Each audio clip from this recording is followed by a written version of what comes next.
ntabwo byayendi muzate se muko tumuhate yaduhuye afashe gute aherutse kusohoka na hafi sha yarakagukubitiye bombo clap ziko nijoro nanyuza ahantu nkabona ku kagoroba nijoro nabonye akagabo k'amafuta ukuntu buzabusa ako kagabo kameze gute man mbasa ngo nagakoreye ibikise wagakoreye ibikise urumva ufite amashenga kugira wemere merutse kwicana n'ijyana mu rugo tuyirya umutogozo Yesu sosi yaje ari ndyasha kubi none se ubwo mwakoresheje ikihe kirungo kugira ibere ni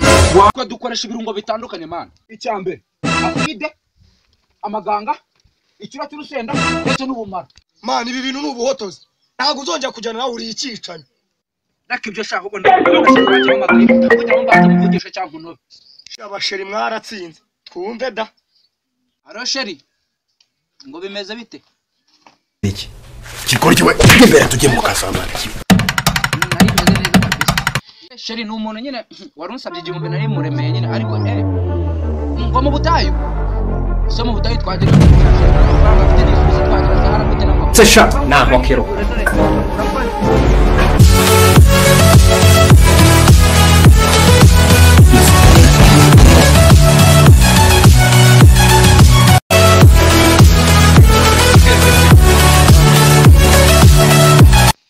njye nubwo turi kujyana ntabwo nziye muri kure tugiye mu masengesho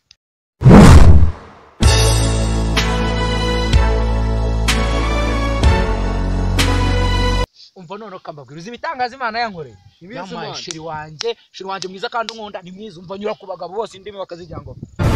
ntakabya umvira umudage hano umupasiteri man ngo bakarabye indimi ngo so umukobwa nikoro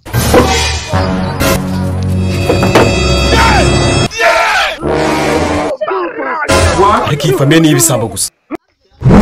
gusa abantu bari mu bikira uzi ko uyu munsi nari nibagiwe ko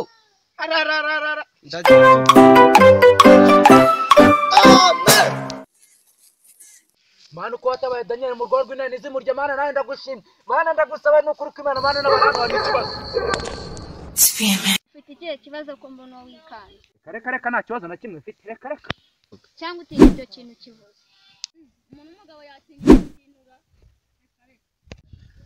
reka ntacyo natinyaga ahubwo Imana irambwiye ngo petit frère arapfuye ngaho nimuhaguruke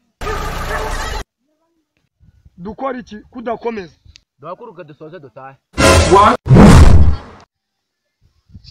wambwiye ko wica n'amadini urimo gutinya nitazaga kugira cyiza nyireba ubundi mpite nkwereka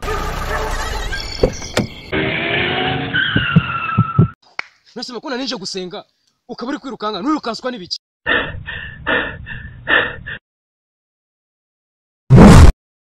reka ko gupfa umunsi nakoze